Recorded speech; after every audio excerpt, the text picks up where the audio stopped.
This is the GardenDC Podcast, the podcast about everything gardening in the Washington, D.C. and Mid-Atlantic region. I'm your host, Kathy Jentz. I'm the editor of Washington Gardener magazine, and we're aimed at gardening enthusiasts, people who grow everything from edibles to ornamentals, natives to exotics. If it grows in our area, that's what we talk about. Welcome to episode 184 of the GardenDC Podcast. In this episode, we talk with horticulturist Miri Talabac all about spring garden prep. The plant profile is on Senetti, and we share what's going on in the garden as well as some upcoming local gardening events and this week's garden tasks in the What's New segment. We close out with the last word on Gathering Grapefruits by Christy Page of Green Prints. This episode, we're joined by Miri Talabac. She is a horticulturist with the University of Maryland Extension, and she is also our columnist with Washington Gardener magazine for the Ask the Expert column. Welcome, Miri. Hi, Kathy. So it's great to have you on the podcast finally, and we can pick your brain, that expert brain that we talk about in the magazine. And we're going to talk all about getting ready for spring and all the tasks we need to do, maybe some things we don't need to do. Those are always my favorite things on a to-do list to cross off. Yeah, do's and don'ts. I mean, at some point, sometimes the don'ts are almost more important than the do's. So, yeah, both sides. So before we dive into that, let's dial it back all the way to baby Miri. And I want to ask you, were you born with chlorophyll in your veins and a green thumb? I think it's fair to say yes. I've always been attracted to basically all things nature, biology, outdoors. My childhood, when it wasn't indoors in the morning, like in the summer break from school or in hot weather, surrounded by Lego, I was outside. If not in the yard, I was bicycling around with a butterfly net. At some point really early, before I really have clear memories of it, I became sort of interested in insects and fascinated by them. And butterflies are a good gateway insect for anyone. So I became interested in raising butterflies, some of the really big moths. I love those very large silk moths that we have. And praying mantids, they were another sort of pet that I would seek out. So I would spend a lot of time outside just I run around with a butterfly net, seeing what I could find and catch, and hopefully get it to lay eggs for me, and raise them just to let them go again. And I did get drafted into some garden work also. So there was some like daily foliage cleanup in the summer and mulching the beds and sort of your standard garden chores. Helping to plant, I think when I was some point in somewhere in grade school, we had one of those projects where you could take home vegetable transplant seeds that you germinated. I think I had radish. I'm remembering a photo, and there's a photo of me holding up proudly the harvested radishes, which I don't even actually like to eat. So I think the family enjoyed those, but it was a fun experience. I think radish, corn, a couple of things I grew myself. And my mother did a lot of gardening indoors and outdoors. African violets were the main houseplant at the time. And I've since, as I progressed on my gardening journey and became just sort of sucked into horticulture, because it's just so addictive now to me, that I adopted the plant stand that my parents built by hand, including one of the fixtures that still works. I've transitioned a lot to LEDs in my grow lights, but one of the fluorescents still works, still going strong, so I'm still using that. So where I am now, I don't have my own yard, but so I do a lot of indoor gardening. Someday I'll get some nice plots outside to play with, but that's been sort of the journey. And my career path. Well, let me back up to school. In college, I majored in entomology for a bachelor's because I had enough interest I didn't know quite what I wanted to do with it, because they don't really send you into the Amazon with a butterfly net as a paid job. But I did know that it was interesting enough. I wanted to pursue that, and so I got my degree, and then right around there is when I was doing my first job, Banky Nurseries. Some longtime listeners may be familiar with, and that's where I started as a part timer, and morphed into full time as I got out of school, and then progressed through a couple different departments and a couple different roles, culminating in the buyer for the woody plant department. So ordering all the trees and shrubs and Christmas trees year round. And that was great fun, and I love working with everyone there. It's great sort of camaraderie, and you get to see, as a plant nerd, all sorts of fresh plants coming in throughout the seasons. It's a wonderful exposure to all sorts of plants, and it's just fun seasonal excitement. So I stuck with Binkies for about 22 years until they closed. Enjoyed it all and the people I worked with. And so when that transition happened, I found a position at University of Maryland Extension. So HGIC, our Home and Garden Information Center, had an opening for a horticulturist, where I'm on the team that answers the questions from the Ask Extension service. So any Marylander sends in questions about home gardening, indoor, outdoor, any topic, and the team I work with will answer them, try and get them out in within a couple days, weekdays. And we've had a lot of great interactions. There's experienced gardeners, there's novice gardeners, everything in between. So it serves a lot of people, and it's a great free service. So it's fun to troubleshoot. I like the problem solving, the questions we get, and we have a plant pathologist and some entomology consultants that we can reel in if we have a puzzler. So it's really good, well-rounded exposure to all sorts of gardening topics, and that's where I am now. So yes, I joined HGIC in 2019, but before that, my one and only career was a retail garden center. So yeah, it's been steeped in horticulture for a long time, but I still do enjoy my insects, and they're so closely tied that it's a good sort of marriage of interests. Hmm. Yeah, I can't imagine a more perfect job for you, Mary. So I'm glad you landed there. Me too. And I was going to say that Bankies, a lot of us miss it so terribly, and I I do can too. imagine, Yeah.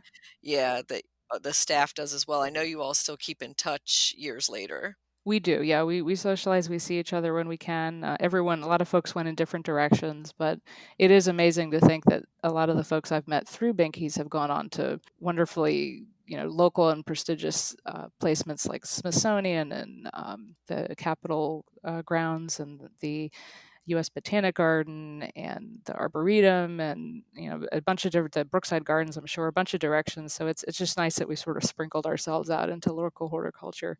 It makes keeping in touch easier too. So Hmm. it's nice to still have that family. And I see people at Mance, the trade show, and things. So that it's nice to keep in touch with folks.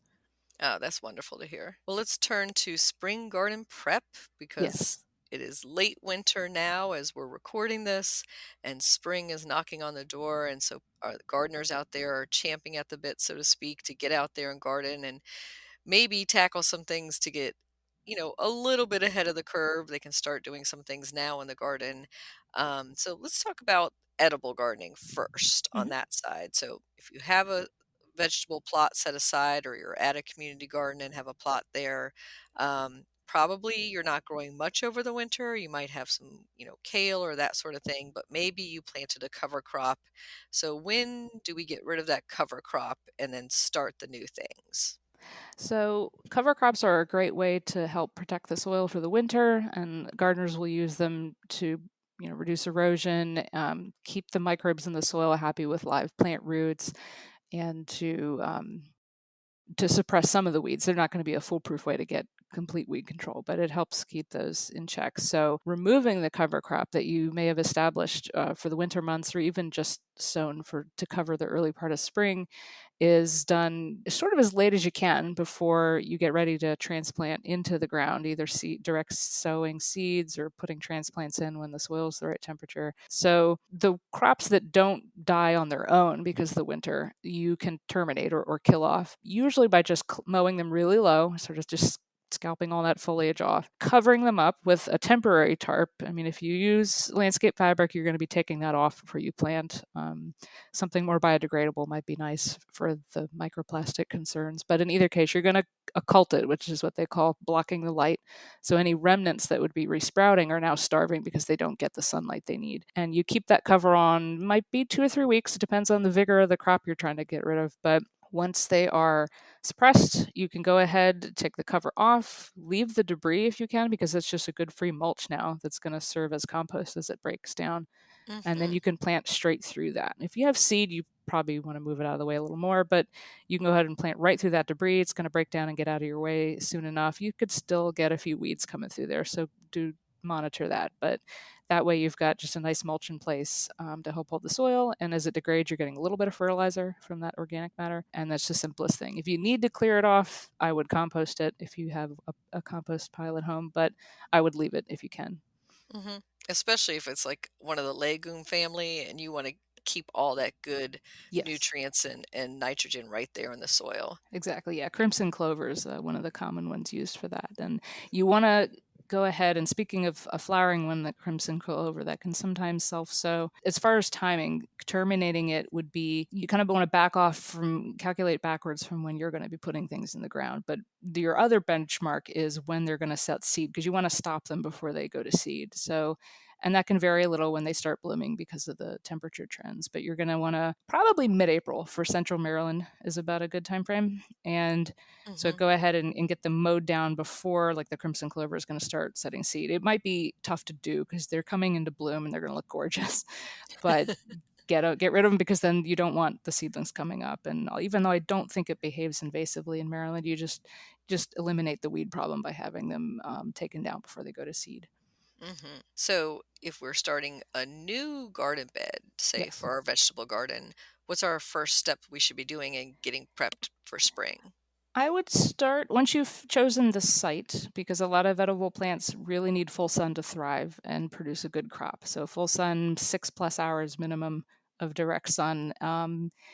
They're going to get that easily when the trees haven't leafed out yet, but you kind of want to think of full sun as once the trees are leafed out. So even though we're not there yet, sort of think ahead. So a full sun, very well drained site. Raised beds is something you can consider if drainage is not horrible, but needs improving. So once you have the site selected, what I would do is test the soil, not a compost mix that might be going in a raised bed, because testing of that material is a little different, but the actual in-ground soil, the mineral soil. And there's a soil testing page in the HGIC web resources that you can find a list of some local labs like Delaware and surrounding Maryland. So taking a sample is fairly straightforward, and we have that information online, but you would just mail that with the small payment to the lab. Let them know the plants you're interested in growing, because what they send back to you as far as recommendations for what to add is going to depend on what you tell them you're growing. So if you have lawn there now, for example, don't check off lawn, check off vegetable beds if that's what you're doing. And then see what the results come back. Probably will come back pretty quickly, either digitally or in the mail. And then we can help guide you with that also, as far as what the results mean. So they're going to look at the acidity, which is pH. They're going to look at some of the major nutrient levels and how much organic matter the soil has.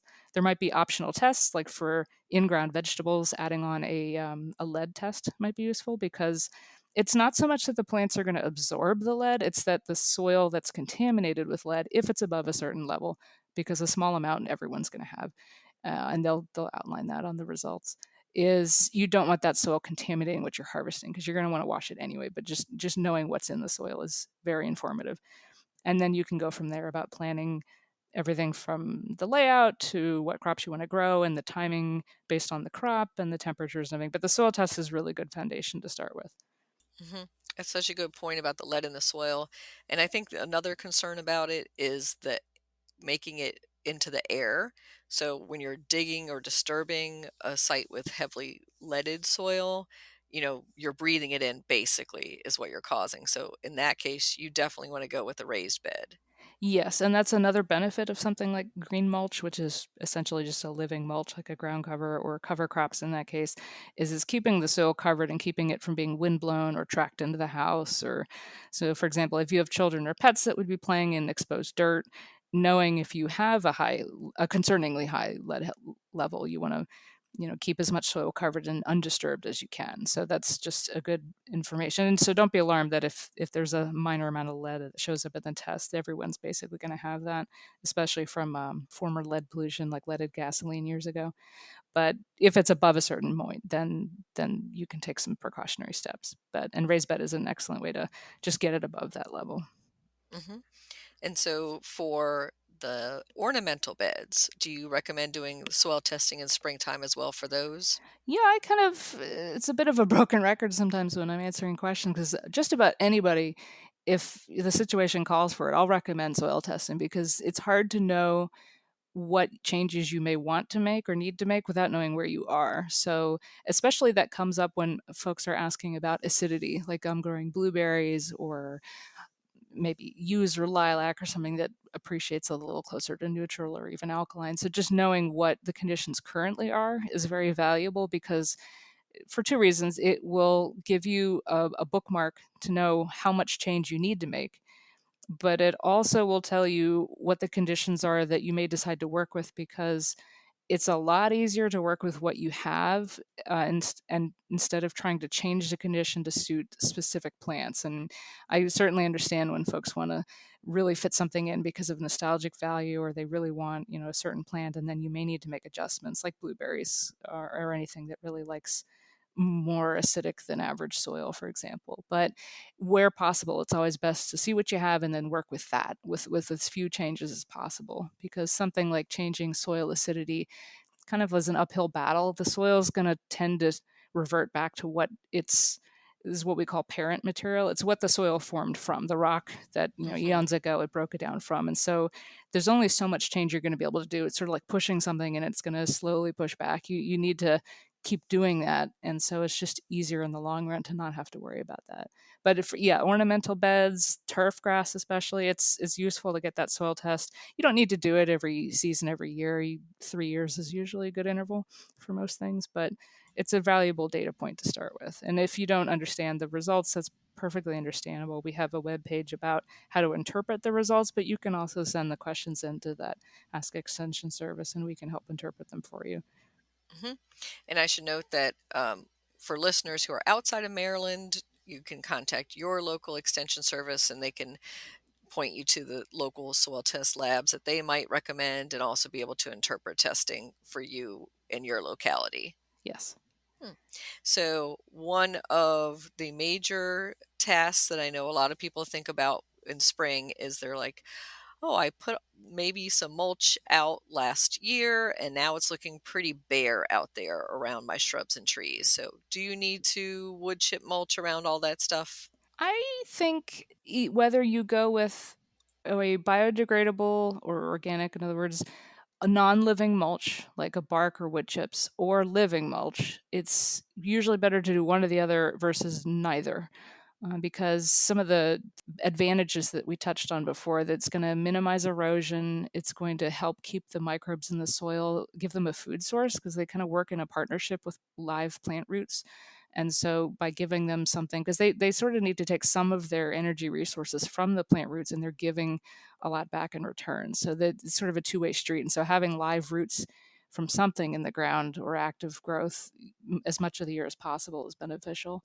And then it's suppressing the weeds, which is a two-way street too. If you want some plants, like some of your native plants, for example, to self-seed, yes, mulches can impede that, but they're also impeding the weed seeds. So there's some give and take you can play with that. But I say if you're going to go with a non-living mulch, definitely something biodegradable. The rubber mulches I am not a fan of, and there's probably a number of potential environmental consequences from using those. But something biodegradable is nice because it's acting almost like a double duty. It's doing the mulch protection, but as it breaks down, it's now becoming compost. So it's almost like it's amending the soil for you passively, which is nice because you don't have to disturb the soil to get it in there. All the worms and insects and everything that's tunneling into the soil is going to sort of naturally till that in for you slowly and gently. So I would say I have read Washington State University has a good publication about this. Arborist wood chip mulch is what they call, basically, when you see one of the wood chipper trucks driving around, the fresh cut wood chips, they can be a fantastic resource. But even the bark mulches, like the pine bark or the shredded hardwood or the cedar, that should be fine. Pine needle mulch, I think, is something that a lot of folks forget about because we just don't see it very often in this area, but that's another good option. So it can be based on aesthetics, but if you're going with that, those are some choices. Or you could do a living mulch. I know advocates of more ecologically sustainable gardening would recommend using a ground cover, preferably a mix of species for reasons we can get into, but it's going to serve the same function, but you can get more aesthetic value out of it too. But it's also going to fill in faster, especially if you have a new garden bed. And by doing that, you're reducing the need to deal with any weeds because it's filling all that space faster. And so the weeds now have less of an opportunity to get in there. Well, as you know, I'm a big ground cover fan. Yes. And living in green mulch is what I would recommend. And then you don't have to reapply that once living mulch all the time. Exactly. So it can be labor saving. If the plants are thriving, unless you need to do any little editing or make changes for aesthetics, then yes, it's kind of self-perpetuating, which is a really nice feature. Hmm. And so it also looks nicer, right, Miri? I think so. I understand the aesthetic that people sometimes prefer, which is to have things just sort of set apart and mulched. I get the organizational appeal that visual can have, but my personal preference is more cottage garden style, and I think scientifically there's a bit of a backup for that, which is the weed competition and just having more plant diversity. And there was a study I listened to at a conference recently as it pertained to where you put milkweed plants in a garden. And the take home message was basically that in that case, surprisingly, keeping some things a little separated can be useful, Hmm. but it's not a make or break. It's going to depend on the situation and of course what you want it to look like aesthetically. You could do different styles depending on where in the yard you're gardening. But yeah, I am in the camp and the fan of doing a mixed ground cover, a living ground cover as your mulch where possible. Hmm.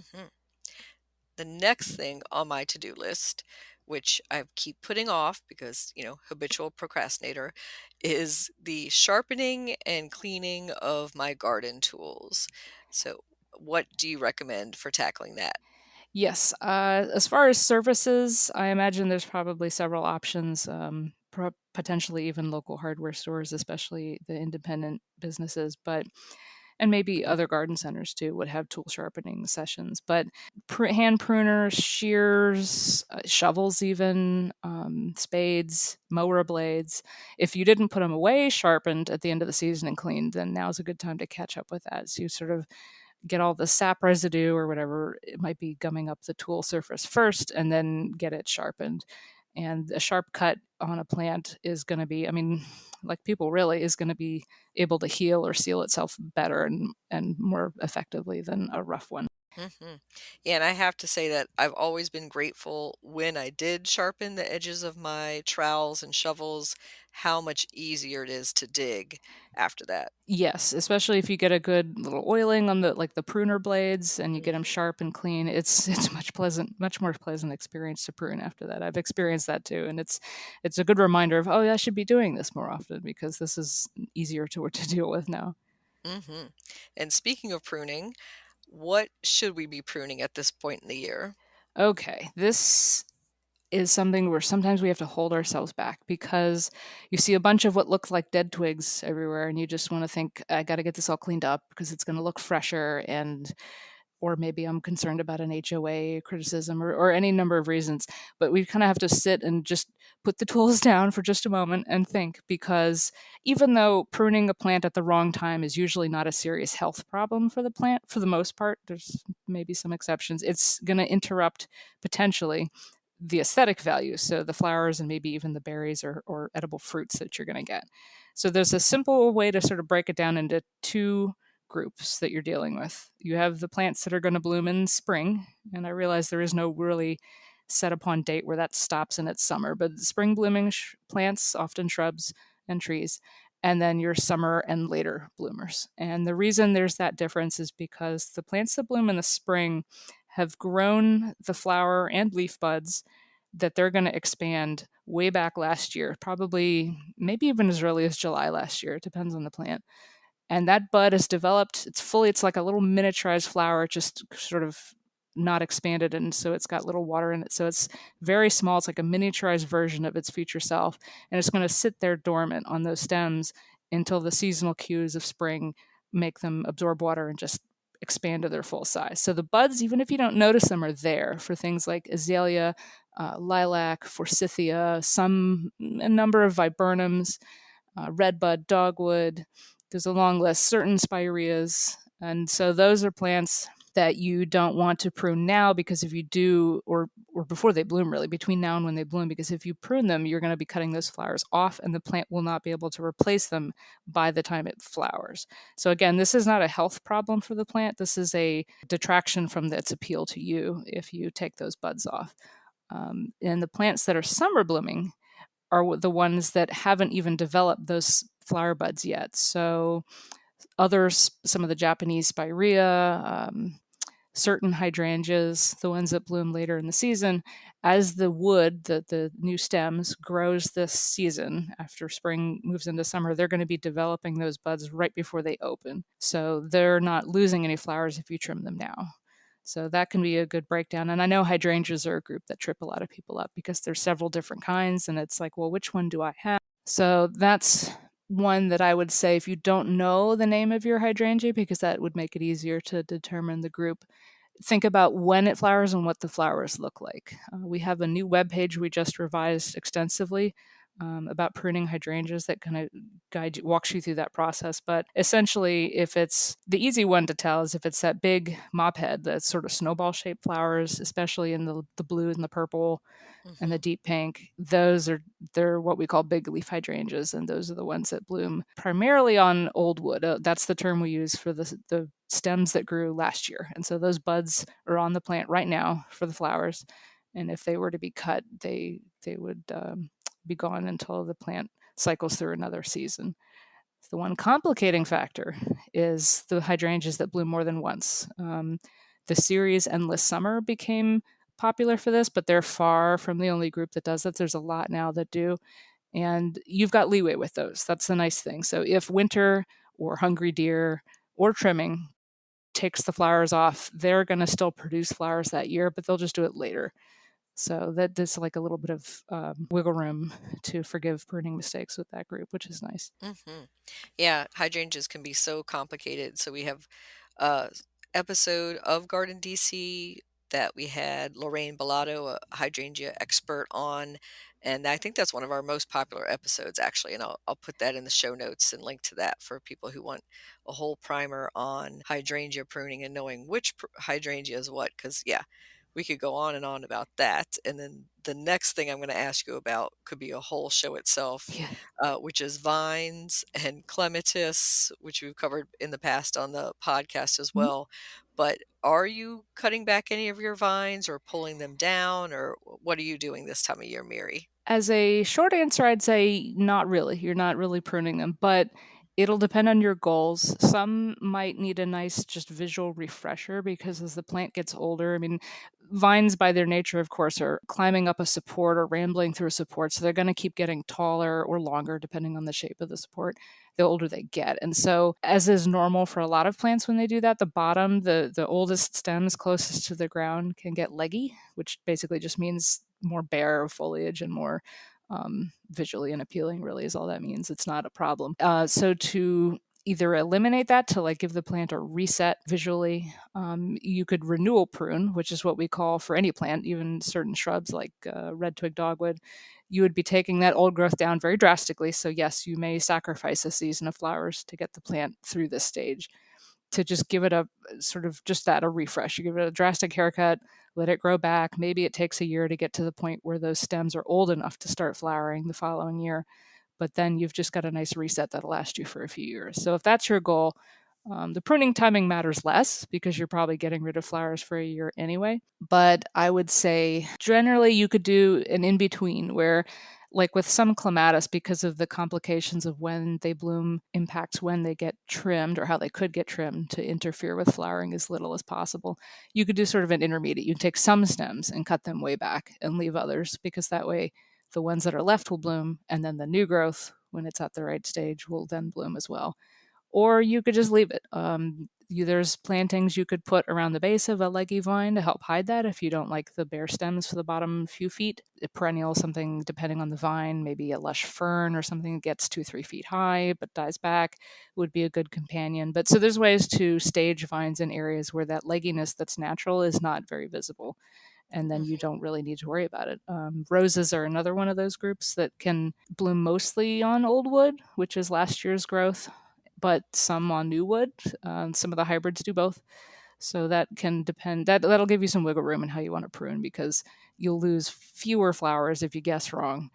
But again, it's not a health problem for the plant if you just say, well, we can write this year off and we'll give it a hard prune and we'll just wait for it to grow back. Yeah, and I think that's something that we can almost add to our don't need to do list a lot of times, is we think we need to prune every shrub or touch every shrub in our I landscape. agree.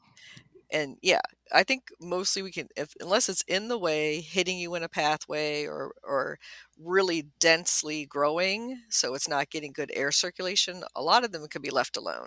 I agree. In my opinion, I think gardeners tend to think they should be doing it for the sake of the plant. And yes, there's some occasions that may be true, but generally, no. It's the plant will tolerate the pruning, either well or not, depending on the plant. But it's more about you're going for the aesthetic you want. If you want a manicured look, or maybe refreshing that red twig dogwood, because when they send up those young stems, they're the brightest color, that bark, until they get older. So there are reasons to do it aesthetically, but for the health of the plant or the performance of the plant, as far as its vigor and its how well it's growing for you, generally it's kind of more of a hands off. I think people don't realize that some, at least of these perennials and trees and shrubs, are lower maintenance than they may think, because you'll see a lot of hedged plants in commercial landscapes or maybe home landscapes and think that's what needs to be done. But it's a personal aesthetic choice. It's not for plant health. Mm-hmm. Yeah, and I like to look at the tag, read about the plant, and if it says it's going to be 3 to 6 feet, keep it within that size. If it sends out some wild branch that's outside of that, cut that back. But otherwise, you don't need to Exactly. be It's like, easier to over prune than hmm to under prune, especially when you keep plant health in mind. You can have more problems arise from pruning too much, too excessively, or too often, either way, than if you don't. Well, speaking of pruning and looking at our landscape, we're eyeing those perennial beds. And so last fall, a lot of us took the Leave the Leaves campaign seriously and have left our perennial plants up for the seed heads for wildlife and left the leaf litter where it lays now. How soon should we be cleaning that out? I would argue that we should not be cleaning that out. Again, this is another one of those, there's a degree of personal preference here for aesthetics.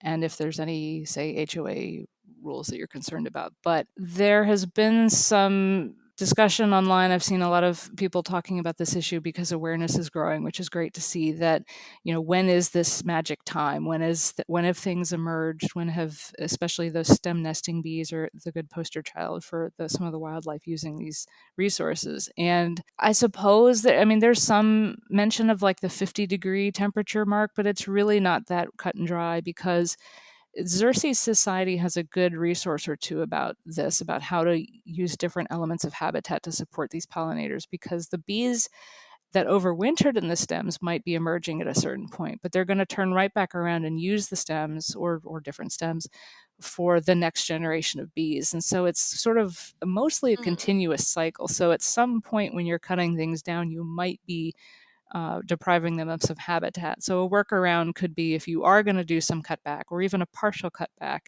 because Xerces does recommend a certain, I think it's 8 to 24 inches, but they do have a good graphic online that's pretty simple, of stem height. So what you do remove, you could bundle, whether you tie it or just keep it bundled together, and place it, if you want to be tidy, place it in like a tomato cage, or place it in an out of the way part of the yard. And that way, preferably probably in the same orientation it was, like laying up or standing up or laying down. And then that way, whatever's in those stems can still use them, hopefully, and still emerge safely, even if they have to pick something else to nest in because the stems start to degrade.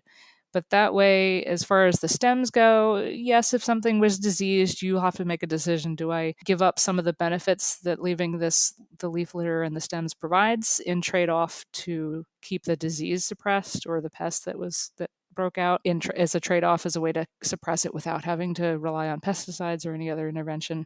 So that's a personal decision. The leaf litter itself, same thing. It's going to compost in place. If you do on any wooded trails or just see natural habitats this time of year, we're not inundated with multiple feet of years of buildup of leaves. They will break down, and some, like oak, are slower than others, but there are a lot of organisms in the soil that will start breaking that down faster as we warm up.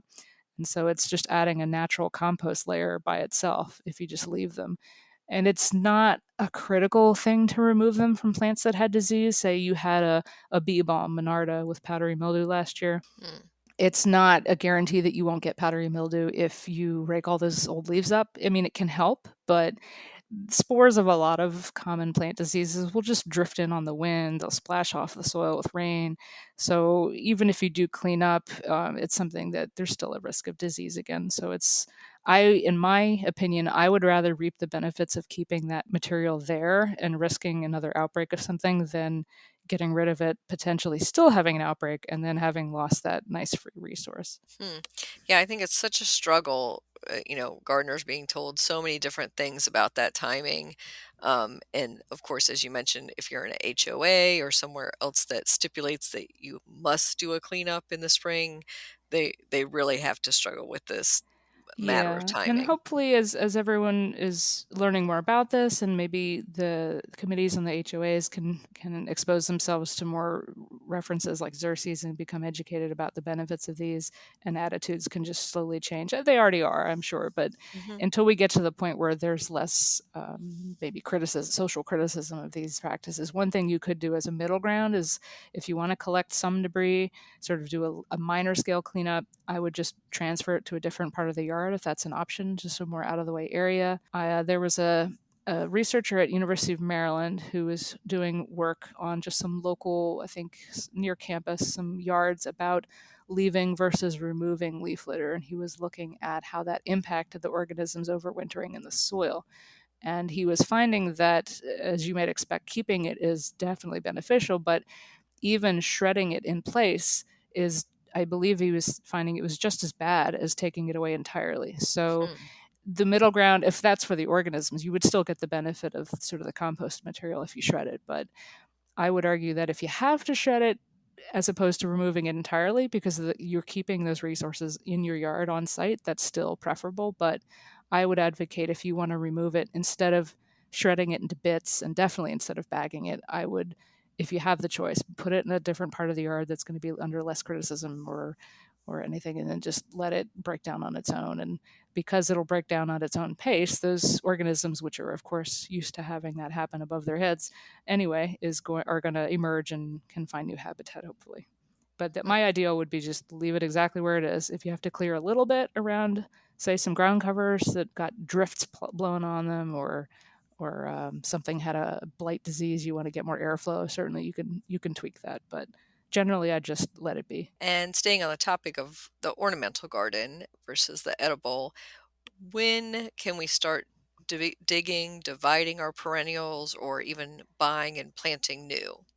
I would say anytime the ground is workable is the catch-all advice, the general advice. Workable meaning both it's not frozen and it's not too wet. If you grab some soil, just maybe a couple inches beneath the surface, you form sort of a snowball in your hand and you let it go and you kind of bounce it a few times or poke it. If it kind of crumbles, maybe like a cake brownie texture, that's what you're going for. If it's big clods that are falling apart or you can make pottery clay out of it, that's not what you want to work with. But if the soil texture is such that it's, of course, not frozen still on the surface and it's not too recent after a rainfall, I would say you can go ahead and work with it.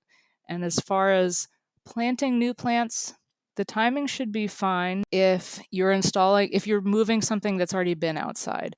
Nurseries sometimes receive product from what we call hoop houses, which means they're overwintered outside, but they're coddled a bit. They're given a little bit of temperature protection. So Hmm. if we have a hard freeze, but they've started to sprout already because those houses warm up a bit, even though they're vented, they're still going to warm up a little bit, like a little greenhouse. Then there could be damage. Like let's say hellebores that have started blooming maybe a week or two before they would in the ground in your area, and they're at a nursery. They might be a little more hard freeze tender. A frost is probably fine.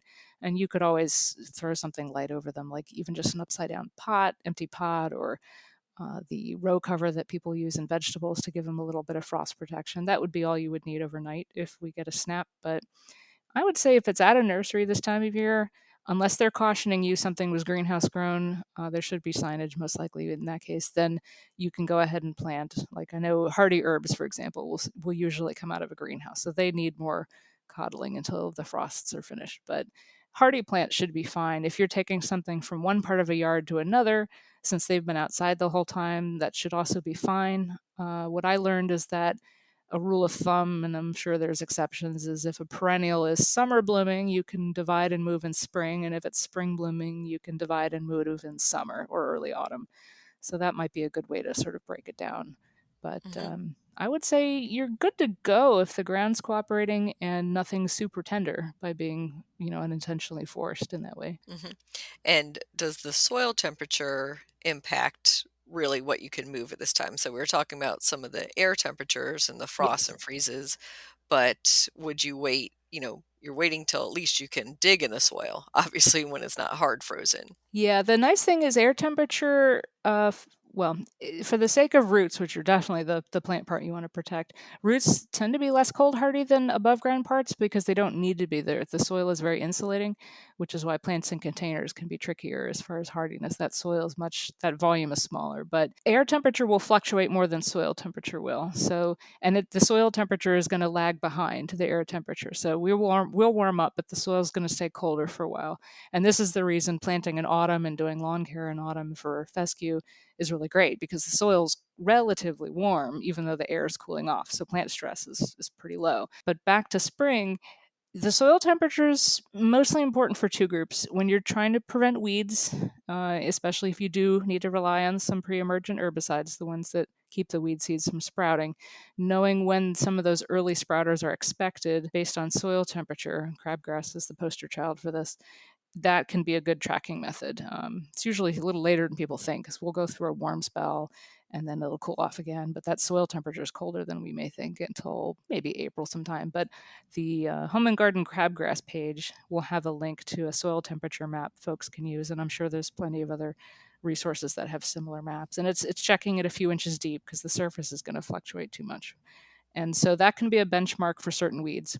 And then for plants like tomatoes, warm season veggies that need warm soil because they're not cold adapted plants, that's another thing you can check on. But for anything hardy, especially if it's already acclimated, soil temperature is not that critical. It may affect how quickly something establishes, because if we have a hard freeze, and this is more autumn than it is now, it could frost heave, which means as the soil sort of changes and contracts and expands with freezing and thawing, it's going to essentially pop that unrooted root ball back out of the ground a bit, and that can dry it out and expose it, and that can cause problems. But I think frost heave is probably less likely now than earlier in the season when there's more temperature changes through winter, but it's something to be aware of. And mulch will help with that because it's like a little insulation.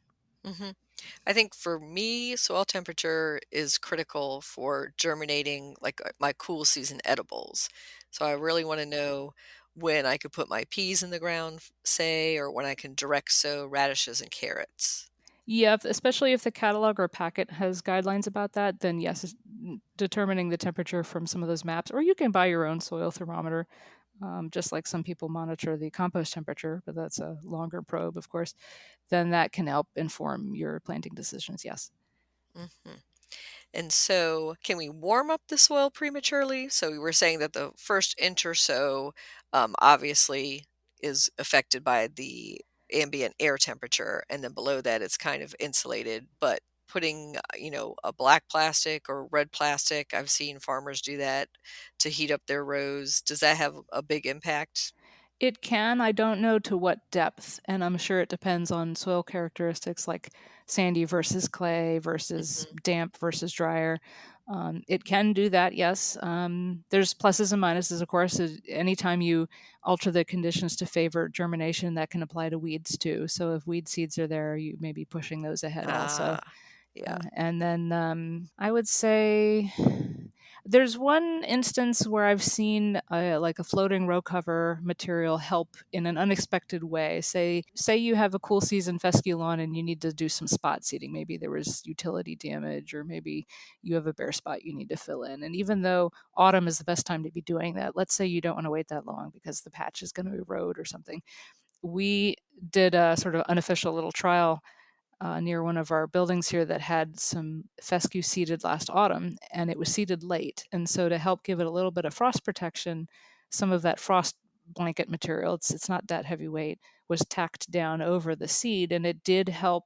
Again, this is just anecdotal, but it did seem to help the turf weather those frosty nights better. Just all you need is a few degrees, and that may also help in the spring, I would think. This is just an educated guess, but I think if you're sowing some either wildflower seed or maybe early season veggie seed, and maybe you get the timing off or our weather does something bizarre, that might give you a few degrees protection. That would be all you need just to get them through a rough patch for a really cold night.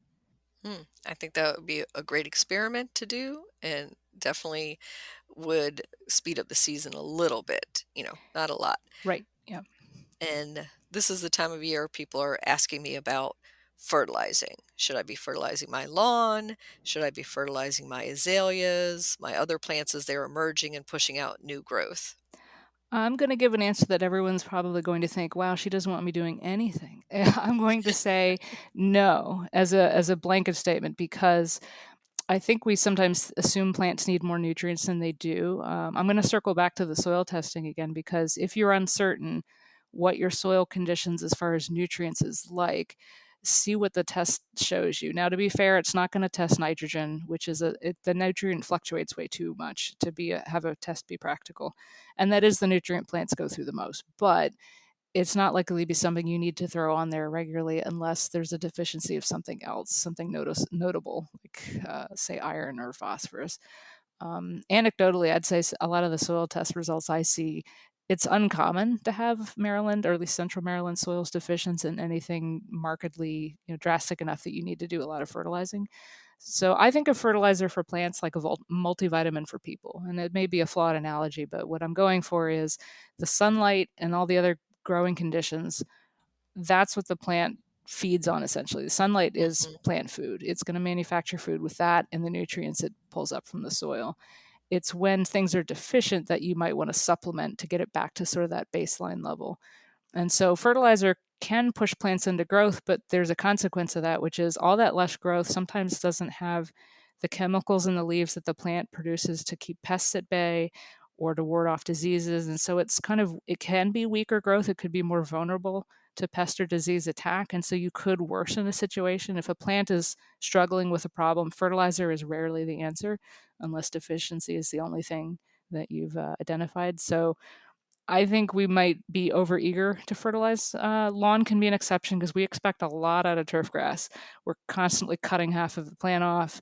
We're forcing it to deal with foot traffic. Sometimes, soil conditions aren't ideal. So lawn can be an exception, but even there, I would be pretty responsible about making sure you've tested every few years. And there's a chart on our web resources that outlines, especially for fescue, because that's what most Marylanders are growing, when to fertilize and how much, because there are limits with lawn, especially, that you do not want to go over. Because what we're trying to do is avoid nutrient pollution for the Chesapeake, both nitrogen and phosphorus being, I think, some of the two heavy hitters there. Even if a nutrient isn't washing out of the soil directly, like nitrogen and water, maybe the water soluble nitrogen, you're going to get nutrients that are binding to the soil. And even if they don't leach, if that soil moves because there's stormwater runoff, you're still getting that nutrient carried off into the stormwater system, into the creeks and the rivers and so forth. So I think we can back off on a lot of urges to fertilize in most cases. And when the soil test shows that there is an actual need, then they will guide you as to how much to put down per per 100 or 1,000 square feet usually. I agree that it's just way too much fertilizer applied everywhere. But I would say the one case where you probably do want to fertilize, maybe starting end of winter, early summer, is your indoor plants might be needing something or a refresher. And also when you're doing container gardening, because that's a little closed system there. Right. Yes, the nutrient capacity is more limited in a pot, and like that nitrogen that can leach out, that may be something that becomes deficient after a while. So yes, container gardens can be an exception to more routine, like in the growing season fertilization, and indoor plants too, because we usually pause that in the winter because they're not putting on a lot of growth unless you're using strong grow lights. They're gonna tell it's winter. The days are shorter, the light's less intense, and so they kind of just settle down and sit for a while. And so once they detect that day length is getting longer, the light's getting brighter, they'll resume growing a little more actively, and that's when you can resume fertilizing. And I think if you get new vegetable transplants, a little nitrogen boost at the beginning there, and we have fertilizing vegetable materials online as well, that can give them a little jump start. But those would be sort of the outliers, I would say, because we want the plants to kind of grow at their own pace. Forcing them with fertilizer only goes so far. If they don't have the rest of the resources they need to make use of it, the nutrients aren't doing any good. Great advice, Miri. So how can our listeners get in contact with you to find out more? I will look at the Ask Extension questions daily. They come in 24/7, but we're here for you on the weekdays to answer any of the questions you send in. There's on the University of Maryland Extension pages, there's a link at the top, plus on the Home and Garden Information Center homepage, there's a link for that submission form. And it kind of just works like an email. The system will send you, when our reply comes through, you can share photos with us, which can be very helpful for diagnosis. You can submit a scan or an attachment of the soil test results, and we can guide you on that. So indoor and outdoor gardening, we have certainly expertise with a lot of different topics with the experienced folks that we work with. So we can answer your questions through Ask Extension. Great. Any final advice for the home gardener in their spring garden preparation? I would just say, just take cues from nature where you can. I'm an avid hiker, and I like seeing, the ephemeral wildflowers that will be out soon. They never get old. I can look at the same patch year after year, and it's always exciting. And I take 100 pictures. But take cues from nature, like when you're doing garden planning. Say, see where plants tend to be growing as far as light and not the nuances of soil, but just broad things like, oh, I see this is on rocky hillsides in the woods, or I see this in soggy areas and something like that, and which plants you tend to see together often, because that may indicate, oh, this is a good wetland plant, or this is a good, which could be a good rain garden plant in my yard. And just taking some cues like that. For example, heuchera, or native heuchera, the coral bells. I've seen that in the wild around, say, Great Falls, and I'll see them almost exclusively in the crevices of just organic debris that collects between the boulders, and usually on like a vertical rock face. So I'll see them, and the columbine too, it seeds itself in there. So you don't see it in sort of the richer or next to the path that's compacted. You don't see it in those soils. You see it in these areas that are kind of gritty and very free draining, and probably skew on the dry side at least part of the year. So I think taking those cues can help with layout ideas and combination ideas, especially as it pertains to natives, because you can walk out and see them in some of our local parks. Excellent. Thank you, Miri. Thank you, Kathy.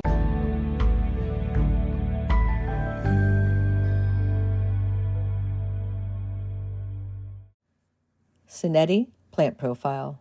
Senetti, Paracallis hybrid, is a cool season annual with colorful flowers that resemble daisies in brilliant mauve, purple, and blue tones. They are prolific bloomers. They were bred by Suntory Flowers in Japan by crossing members of the composite and aster families and are cineraria relatives. Senetti can live in temperatures as low as 35 degrees, and they stop flowering once it reaches about 80 degrees. They are hardy to USDA zones 9 through 12. Plant Senetti in full to part sun conditions with moist but well-draining soils. Feed them with liquid fertilizer. Do not let them dry out. They do well in containers and are great paired with other cool season annuals such as pansies, snapdragons, alyssum, and African daisies. After their first blooms are done, cut them back by half and enjoy a second flush of flowers a few weeks later. Senetti, you can grow that.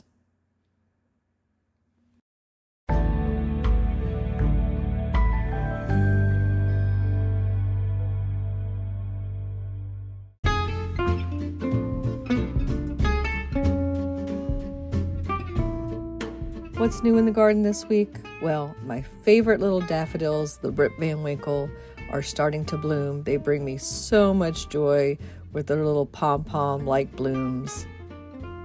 Because it's invasive species week, as I'm recording this, our garden tasks that we talked about on social media for our garden tip of the day were about combating those invasives, and we shared the best way to get rid of lesser celandine in your garden. We also attended the Cherry Blossom Festival kickoff event, where the National Park Service is predicting peak bloom for the Washington, D.C. cherry blossoms to be from March 23rd to 26th, and we'll see if that's correct.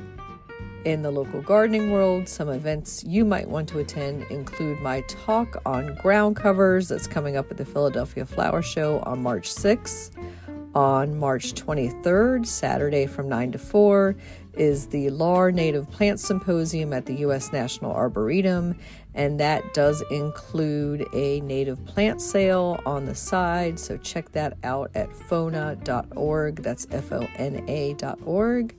And then Dig It, a rare plant auction, is taking place on April 27th in the evening in Wilmington, Delaware, and this is part of the Delaware horticulture, and that benefits them. So you go to the dch.org for more information and to register for that. And they are going to be hosting celebrated plant expert and friend of the GardenDC podcast, David Culp, at that event.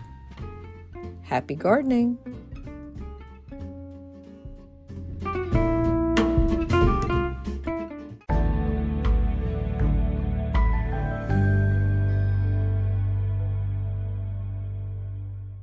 In the new book, The Urban Garden by Kathy Jentz and Terry Spade, you'll find dozens of inspiring and creative ways to grow flowers, shrubs, vegetables, herbs, and other plants in small spaces and with a limited budget. Whether you want to grow on a balcony, rooftop, front stoop, or a tiny urban patio, turn your growing dreams into reality and build a gorgeous and unique garden that showcases your personal style while still being functional and productive. With the ingenious ideas and resourceful tactics found here, you'll be maximizing yields and beauty from every square inch of your space while also making a lush outdoor living area you'll crave spending time in. Whether you're growing edible plants or beautiful flowers, the 101 amazing growing ideas found in the urban garden will turn your tiny urban yard into a treasure trove of green you'll be proud to share with family and friends. Buy your copy today at your local retail bookseller or order it online now at Amazon.com or bookshop.org.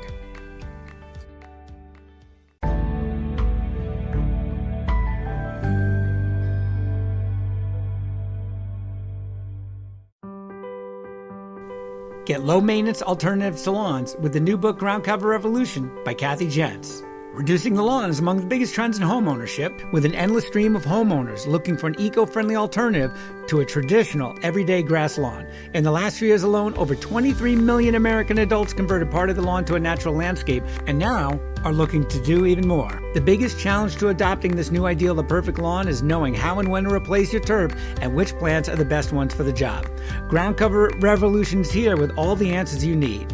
Included are 40 in-depth profiles of plants that are perfect choices for replacing a grass lawn. There are options for sun, for shade, for dry and wet sites, and for various climates around the globe. There are choices that bloom, options that are evergreen, and selections that are deer-resistant. Author Kathy Jentz has also included an incredibly useful chart that gives you all the details on each of the 40 choices for quick reference and to make your ground cover selection process even easier. Whether you want to replace the entire lawn or just reduce the amount of land dedicated to turf, Groundcover Revolution will help you usher in a new and improved idea of what a beautiful lawn should be. Available at bookstores now and also at Quarto.com, where you can get 30% off using discount code GARDENING30.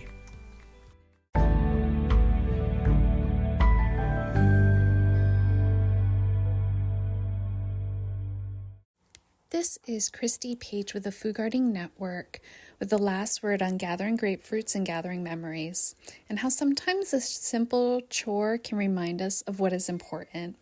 So for the past 5 years, my mother and I have been driving my grandmother to Florida each November. We stay for a week or so to get her all settled in, and then we fly back home.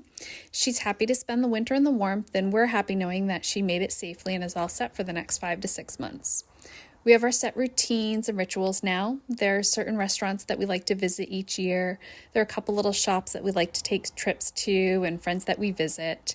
Each year, we also pick one place to go for a bigger field trip. We've been to the Titanic Museum, SeaWorld, the Tampa Zoo, and several other fun places. We even have our own set of foods that we like to have each year. I have to make a stop at Krispy Kreme. There's no negotiation there. But most important is the fresh fruit. There's nothing like fresh oranges, fresh squeezed orange juice, and of course, grapefruits. I have always loved grapefruit. Ever since I was a little kid, it has been one of my favorites. On Sunday mornings, I would be at my grandparents' house, and my grandmother would dish out fresh grapefruit for my grandfather and I, lightly sprinkled with sugar. I would take my first big bite, and my grandfather would say, "You're eating all of my grapefruit." I would giggle and quickly take another bite. It was our Sunday morning stand-up routine. My teen years came, and I didn't appreciate my grandparents as much as I should have. Grapefruit Sundays didn't happen anymore. My grandparents started their winter treks to Florida, and each spring they would bring me home a bag of fresh grapefruit. They always remembered my love for this tart fruit. My grandfather's passed away, and my yearly treks to Florida my grandmother have started. We always hope that the grapefruits on our friend's tree have started ripening. This way, we can start our time here with a fun treat. Most years, there are at least a couple ready to be picked. We gather them up and bring them back to the house. My grandmother dishes them out and lightly sprinkles them with sugar. And as I take that first big bite, I hear in the back of my head, "You're eating all of my grapefruit." For me, grapefruits will always be more than a mere fruit. They're a memory of some of the happiest times in my life. It may seem like a simple thing, but the joy of enjoying a fresh grapefruit with my grandparents is something that I will always treasure.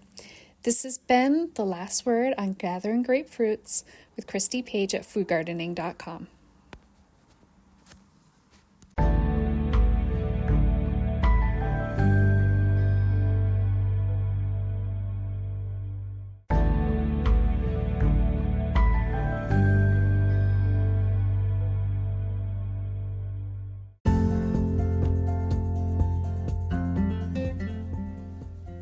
Thank you for listening to GardenDC. You can become a listener supporter for as little as 99 cents a month by going to anchor.fm/GardenDC/support. Another way to support this podcast is to subscribe to our monthly digital publication, Washington Gardener Magazine. To do so, go to WashingtonGardener.com. Thank you.